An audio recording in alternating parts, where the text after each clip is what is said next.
Bismillahirrahmanirrahim. Assalamualaikum warahmatullahi wabarakatuh. Waalaikumsalam warahmatullahi wabarakatuh. Dan salam sejahtera buat seluruh sahabat dan sobat IPISO dimanapun Anda berada. Berjumpa lagi dengan saya, Suwadi Idris Amir. Tentunya di acara kesayangan kita, IPISO Rumah Edukasi. Sahabat dan sobat IPISO, pada kesempatan kali ini telah hadir kembali di tengah-tengah studio IPISO pengamat politik Islam kita dari Universitas Muhammadiyah. Beliau adalah Bapak Dr. Ridwan Pawalang MHI yang akan membedah tema diskusi pada kesempatan kali ini, yaitu AAS atau Andi Sudirman Sulaiman. Andi Amran Sulaiman. Jadi ketua IKA Unhas baru-baru ini. Seksikah di Pilpres 2024 dengan posisi dan jabatan Ketua Ikatan Alumni Universitas Hasanuddin. Dan untuk membedah ini, sebelum saya memberikan ke Pak Doktor untuk menganalisis, tentu saya harus menyapa dulu beliau. Assalamualaikum Pak Doktor, Dinda Doktor. Salam Kak Kadir. Jumpa lagi Dinda Doktor ya. Siap. Alhamdulillah. Alhamdulillah. Baik sahabat dan sobat IPISO, saya langsung. Bagaimana kita melihat Dinda Doktor Pak AAS Andi Amran Sulaiman setelah memimpin IKA Unhas? Apa keuntungan-keuntungan yang bisa menjadi milik Amran, atau efek politik seperti apa yang bisa dinikmati Amran dari jabatan sebagai ketua IKA? Dan seperti apa kita melihat manuver-manuver politik Andi Amran Sulaiman dalam kurun waktu 1 bulan terakhir ini dengan bertemu dengan beberapa figur-figur nasional? Apakah itu bisa menjadi modal dia untuk menatap Pilpres 2024? Atau dia dibaratkan orang berlari, hanya lari di tempat, belum terarah, arah tujuannya dia berlari? Silakan. Baik, izin Kak Kadir saya menyapa Silakan. dulu pemirsa. Assalamualaikum warahmatullahi wabarakatuh. Sahabat dan sobat IPISO dimanapun berada, nonton terus di channel IPISO Rumah Edukasi. Terima kasih Kak Kadir. Sama-sama. Telah memberikan ruang mengundang saya di acara IPISO. Tentu saja ruang-ruang edukasi itu penting untuk kita lakukan dalam konteks juga bagian daripada pengamalan daripada nilai-nilai demokrasi di negara kita, Republik Indonesia. Baik, kaitannya dengan diskusi kita pada malam ini yang menyorot tentang sosok figur Andi Amran Sulaiman yang terpilih sebagai Ketua Ikatan Alumni Universitas Hasanuddin, ya, kurang lebih 1 pekan yang lalu Kak Kadir. Tentu saja adalah sebuah momentum, sebuah spektrum yang saya yakini sebagai sebuah wadah untuk kemudian menerapkan daripada jejaring beliau, kompetensi beliau, begitu pula modal kapital beliau sebagai seorang pengusaha, pebisnis yang cukup dikenal dan mungkin disegani sebagai sosok pengusaha pribumi yang cukup sukses di Indonesia Timur. Saya kalau membahas tentang Andi Amran Sulaiman, tentu saya akan mengaitkannya dengan sosok Pak JK sebagai tokoh dari Bugis Makassar yang berlatar belakang juga sebagai pebisnis, mengawali semua karirnya, seluruh karirnya dari bisnis, melanjutkan bisnis Pak Haji Kalla sebagai bapaknya. Tentu saja Pak JK dalam perjalanan karirnya, selain sebagai aktivis HMI di Unhas, cabang Makassar, cabang Kota Ahmadiyah Ujung Pandang pada waktu itu, juga beliau adalah politisi Golkar, ya, pada zaman Orde Baru. Dan tentu saja dalam perjalanan-perjalanan itu beliau beberapa kali terpilih menjadi anggota DPR RI, dan selanjutnya kemudian di era reformasi beliau terpilih menjadi wapres 2 kali dengan 2 presiden yang berbeda. Dan pada saat beliau menjadi wapres, ya, tentu saja kekuatan yang beliau lakukan, modal beliau salah satunya adalah modal menjadi ketua IKA. Ketua IKA ya. Ketua IKA. Nah, kita berharap sesungguhnya hubungan ini, legasi ini, atau fakta-fakta empiris yang dialami, yang ditorehkan oleh Pak JK, itu juga menjadi bagian yang tidak terpisahkan, yang bisa dilanjutkan, ataupun menang, Pak Andi Amran Sulaiman kemudian mampu mengkonversi warisan itu sebagai sebuah kekuatan modal beliau untuk kemudian menatap Pilpres 2024. Nah, sekarang tentu saja momentum peradaban dinamika yang berbeda. Ya. Pak JK terpilih di periode pertama Pak SBY, itu adalah momentumnya cukup tepat. Ya. Pasca pemilihan presiden yang berhadapan dengan incumbent Ibu Megawati Soekarno Putri. Begitu pula di era kedua, di era pertama Presiden Joko Widodo. Tentu saja momentumnya itu adalah momentum yang berbeda karena beliau ini menjadi wapres pada 2 presiden yang berbeda dan eranya berbeda, Kak Kadir. Satu berlatar belakang TNI, yang satunya adalah entrepreneurship, sama-sama bisnis, dan juga dari dapil yang berbeda, Jawa Timur dan Jawa Tengah. Dan juga momentumnya adalah mengawali karirnya Pak Joko Widodo, mengawali karirnya sebagai seorang birokrat, sebagai seorang wali kota Solo, kemudian maju menjadi gubernur DKI. Tentu saja bahwa sesungguhnya paket-paketnya Pak JK itu juga adalah bagian daripada skenario, dan juga perlu, saya pikir, dinamika menjadi sebuah keharusan di zamannya. Ya.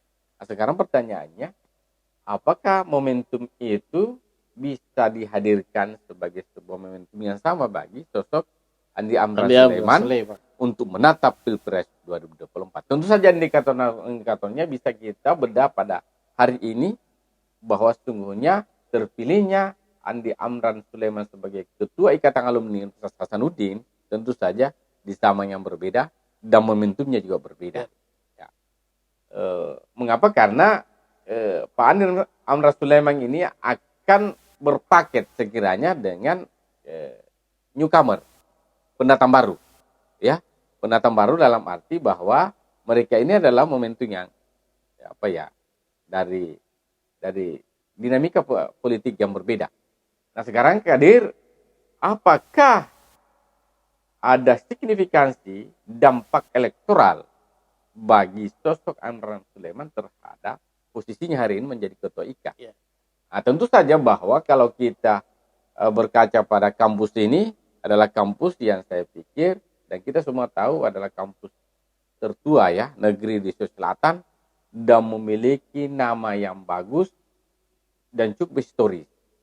Bahwa Universitas Hasanuddin itu adalah Hasanuddin diambil dari Raja Goa. Ya. Oleh sebab itu tentu saja bahwa sesungguhnya posisi beliau hari ini adalah ketua kelas, ya, ketua kelas, ketua angkatan dari alumni Universitas Hasanuddin yang berdiaspora, baik dalam negeri maupun di luar negeri. Dan itu tentu saja tercatat di seluruh negara tanah di Republik NKRI, ya, di NKRI ini kan. Tentu saja bahwa sesungguhnya itu adalah sebuah modal, ya. Jika saja modal itu, potensi itu mampu dimanfaatkan, mampu dikonversi oleh Bapak Andi Amran Sulaiman sebagai sebuah kekuatan yang mampu mendongkrak kekuatan elektoral beliau sebagai bakal calon wakil presiden. Jika itu adalah 02 yang menjadi target beliau. Tentu saja bahwa sesungguhnya itu adalah sebuah modal yang cukup potensial kuat bagi sosok Andi Amran Sulaiman ketika mampu menggerakkan petisi-petisi itu. Nah, tentu saja bahwa sesungguhnya hari ini di satu sisi figur-figur yang ada hari ini adalah figur yang sedang berperang untuk kemudian mendongkrak sisi elektoralnya. Di beberapa bulan terakhir ini, atau paling tidak 1 bulan terakhir ini, Pak Andi Amran Sulaiman ini dilekatkan, ya, atau bertemu bersilaturahmi dengan beberapa figur yang santer diberitakan sebagai sosok-sosok ataupun figur-figur yang ingin menatap Pilpres 2024, misalnya sosok Anies Baswedan, ya, itu kemudian diterima di Gedung Asbuldin, dan tentu saja kalau kita melihat video-video yang beredar melalui grup WA, WhatsApp, itu Pak Andi Amran Sulaiman mempresentasikan tentang kondisi perekonomian, pengembangan perekonomian khususnya pertambangan di Indonesia, khususnya di Indonesia Timur. Kemudian ada yang terakhir ini adalah Cakiming ataupun Gus Ami, ya, Abdul Muhaimin Iskandar, Ketua Umum Partai Kebangkitan Bangsa, yang kemudian beliau juga bertemu. Saya melihat bahwa sesungguhnya pertemuan-pertemuan ini adalah pertemuan yang wajar-wajar saja dilakukan ketika kemudian itu adalah bagian daripada konteksnya silaturahmi.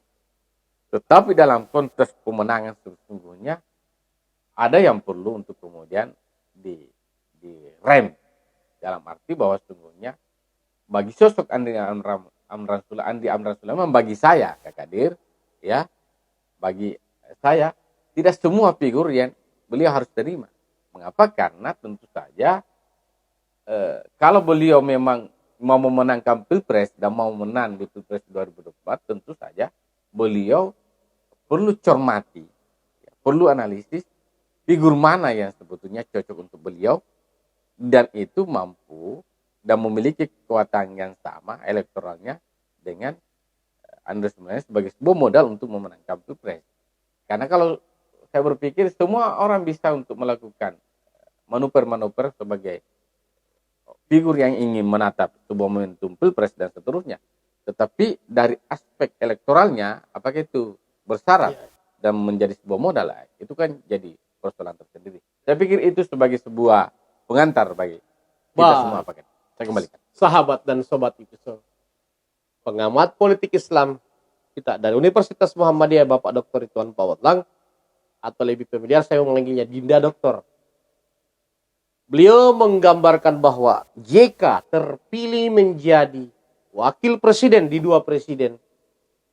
Salah satu modal utama beliau adalah menjadi ketua IKA, Universitas Hasanuddin, sebuah kampus terbesar di Indonesia Timur yang memiliki alumni di seluruh Indonesia, yang tanpa disuruh pun, tanpa diminta pun, dan tanpa di-maintenance pun, mereka akan bergerak untuk mengkampanyekan, mensosialisasikan ketua IKA-nya ketika Pak Amran ingin maju di Pilpres. Namun tentu Pak JK dan Pak Amran berbeda, sehingga tidak selamanya efeknya sama. Nah, baik, kita dalami, sahabat dan sobat Dinda Dokter. Kalau dilihat manuver Caimin yang melakukan deklarasi, entah apakah itu Andi Amran Sulaiman menyetujui deklarasi itu atau tidak, tetapi itu sudah menjadi pembicaraan khususnya di Sulawesi Selatan. Pertanyaannya, apakah Amran diuntungkan dengan deklarasi itu, dan apakah itu tidak membuat Amran ditinggalkan atau dijauhi figur-figur yang lain dengan beredarnya deklarasi itu? Walaupun dari pandangan kita deklarasi itu sepihak, karena yang mendeklarasikan dari pihak Caimin, tidak ada dari pihak Amran Sulaiman. Seperti apa kita lihat dampaknya bagi Amran menatap Pilpres 2024? Silakan. Baik, Kak Kadir, terkait dengan misalnya manuver yang dilakukan oleh Gus Ami atau Abdul Muhaimin Iskandar sebagai sebuah strategi untuk kemudian memperkenalkan dirinya di Sulawesi Selatan sebagai yang menggandeng ya, berupaya mendesain berpaket dengan Andi Amran Sulaiman. Sesungguhnya itu adalah bagian daripada untuk memperkenalkan diri, ya, memperkenalkan diri sekaligus bagi Gus Ami itu untuk mengangkat, mendongkrak elektoralnya di Indonesia Timur. Mengapa? Karena Andi Amran Sulaiman ini adalah tokoh Indonesia Timur, bukan saja Sulawesi Selatan. Walaupun beliau ini lahir dari Provinsi Sulawesi Selatan, tetapi beliau ini adalah dikenal sebagai figur tokoh Indonesia Timur. Nah, bagi Gus Ami saya pikir adalah sebuah apa istilahnya ya, istilah kerennya itu pansos, numpang figur, menumpang tren. Dan saya pikir itu numpang popularitas. Dan saya pikir itu menguntungkan bagi sosok Muhaimin Iskandar. Nah, sekarang untuk Andi Amran Sulaiman sebetulnya itu pada tahapan istilah popularitas saya pikir Juga menguntungkan. juga diuntungkan. Tetapi saya pikir hari ini Kak Kadir bagi sosok Andi Amran Sulaiman itu sudah cukup, ya. Beliau menjadi Menteri Pertanian 1 periode itu sudah cukup. Dan sebelumnya juga sudah dikenal, ya. Jauh sebelum menjadi menteri itu sudah dikenal sebagai seorang pebisnis. Nah, sekarang ini untuk menatap momentum Pilpres 2024, sesungguhnya momentum hari ini atau apapun yang dilakukan oleh Andi Amran Sulaiman itu bukan pada fase ataupun tahapan popularitas. Beliau ini sudah harus mengencangkan aspek kekuatan elektoralnya. Yang itu. Nah, ini saya pikir sudah jauh-jauh hari sudah berada pada pada tahapan itu. Nah, sekarang munculnya deklarasi sepihak sebetulnya bagi saya itu tentu saja perlu diklarifikasi dalam arti bahwa sesungguhnya hal-hal seperti ini numpan-numpan popularitas sesungguhnya adalah hal yang perlu masuk dalam frame etika. Mengapa? Karena bisa saja ada dampak-dampak negatif lain bagi sosok Andi Amran Sulaiman. Dan itu ada dampak positifnya bagi Gus Ami misalnya. Kan gitu. Nah, oleh sebab itu, apakah tidak merugikan ataupun tidak menimbulkan aspek negatif pada sisi lain? Tentu saja saya mengetahui secara tidak langsung bahwa sesungguhnya Andi Amran Sulaiman ini itu dicoba didesain oleh orang-orang sekitarnya, saya pikir, ya, untuk berpaket dengan figur kuat. Dan itu saya pikir sejauh ini adalah Gubernur Jawa Tengah Bapak Ganjar Pranowo, yang hari ini adalah sosok politisi yang cukup dekat dengan Bapak Presiden kita, dan saya melihat bahwa salah satu figur, dan saya pikir figur tunggal yang kemungkinan besar mendapatkan peluang untuk mendapatkan restu dari Presiden Joko Widodo atau Pak Jokowi untuk kemudian melanjutkan program-program dan kebijakannya untuk kepemimpinan nasional. Nah, figur ini sebetulnya itu diharapkan juga, dan saya pikir Andi Amran Sulaiman punya referensi tentang itu, tentang Bapak Ganjar Pranowo sebagai sosok yang kemudian dapat berpasangan dengan Andi Amran Sulaiman. Nah, sesungguhnya Pak Ganjar Pranowo hari ini itu memang tahapannya adalah tahapan menjaga dan meningkatkan kekuatan elektoral beliau yang hari ini saya pikir oleh lembaga-lembaga terpercaya, lembaga survei yang terpercaya di Republik ini itu memang menyorot beliau, menempatkan beliau sebagai figur bakal calon presiden untuk 2024 adalah figur yang cukup kuat, yang sangat kuat bahkan kekuatan elektoralnya. Nah, saya pikir dua figur ini sesungguhnya kalau ini dapat bertemu Andi Amran Sulaiman dengan catatan bahwa Andi Amran Sulaiman ini itu berada juga pada fase elektoral, kerja-kerja tahapan-tahapan elektoral, bukan lagi pada tahapan-tahapan popularitas. Nah, oleh sebab itu saya pikir melalui episode ini saya ingin menyarankan kepada Bapak Andi Amran Sulaiman dan orang-orang sekitarnya, saya pikir perlu untuk kemudian mengkaji ulang sesungguhnya bertemu dengan figur-figur yang bukan menjadi target utamanya, saya pikir perlu dihindari. Perlu dihindari kalau memang Pak Andi Amran Sulaiman ini masih serius untuk kemudian menatap Pilpres 2024 dan mau memenangkan sebuah pertarungan ini.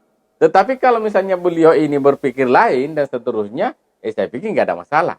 Tapi bagi saya yang mengamati pergerakan-pergerakan ini dan dinamika politik menuju Pilpres 2024, saya pikir beliau perlu untuk kemudian mencakram dirinya dan orang-orang sekitarnya itu perlu mengingatkan beliau bahwa beliau hari ini pada tahapan membangun dan meningkatkan, mempertahankan, ya, menguatkan kekuatan elektoralnya.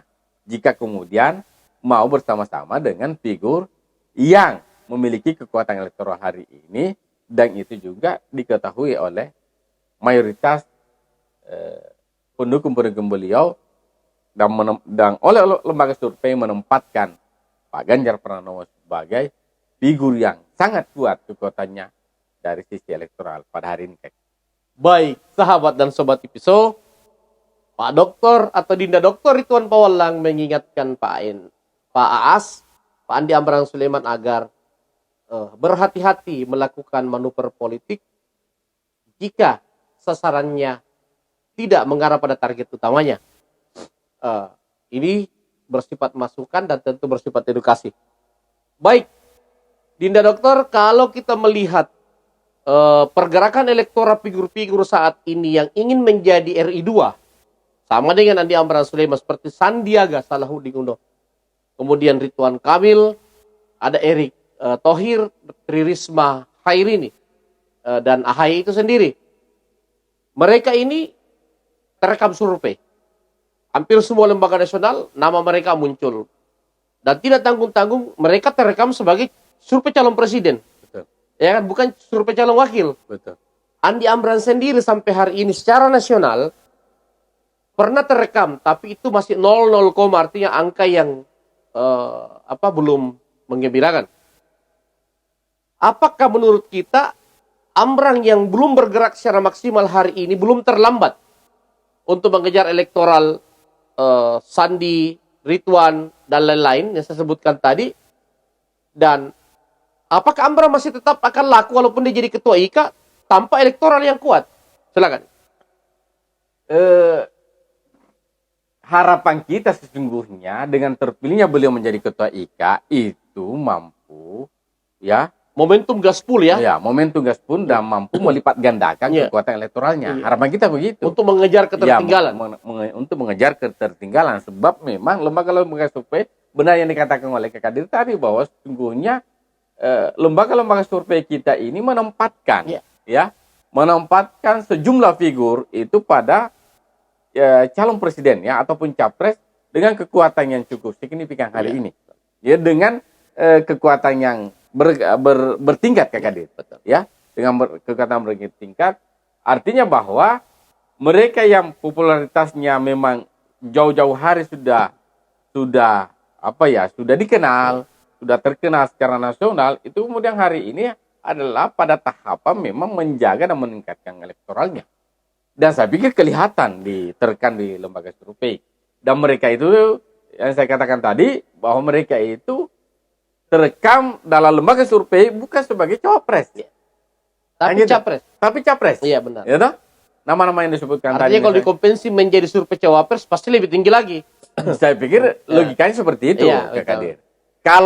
Kalau saja capres sudah signifikan, betul. Tentu saja kalau dia bakal cawapres tentu saja akan jauh lebih tinggi elektoralnya. Nah, sekarang bagaimana dengan sosok Andi Amran Sulaiman?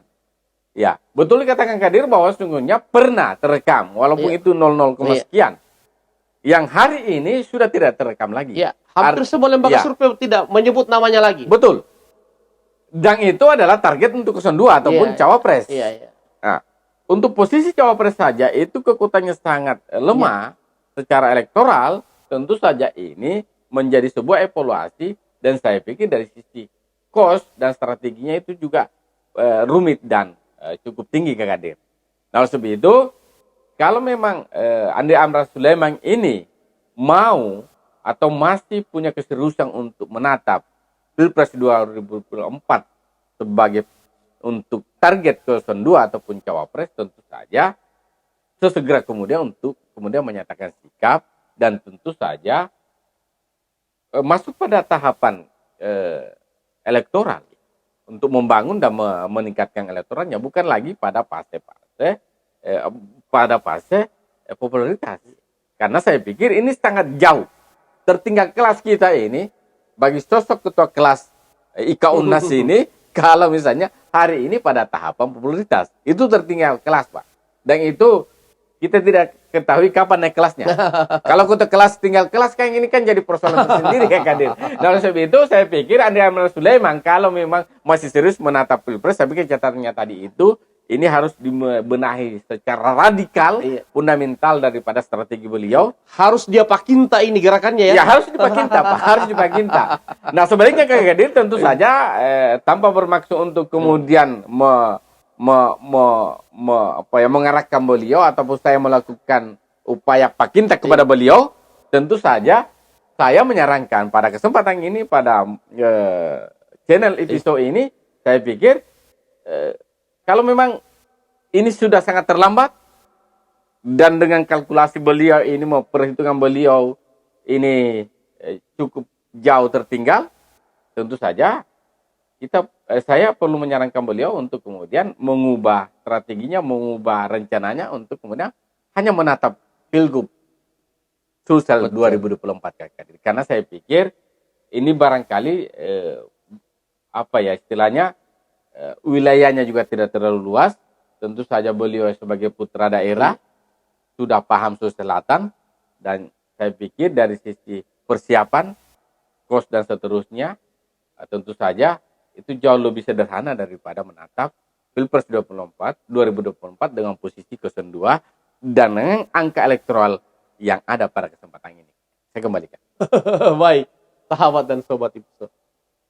Dr. Ridwan Pawelang MHI telah menganalisis dengan tajam dan sangat luar biasa edukasi-edukasi politik yang dikeluarkan oleh beliau pada kesempatan kali ini. Dan Bapak Andi Amran Sulaiman yang menonton channel IP Show ini tentu harus menjadikan analisis Pak Dr. Ridwan Pawelang ini sebagai sebuah masukan yang sangat bernilai, karena memang tentu ketua IKA yang dijabat oleh beliau saat ini itu tidak serta-merta diberikan begitu saja oleh seluruh pemilih atau alumni IKA UNAS itu sendiri.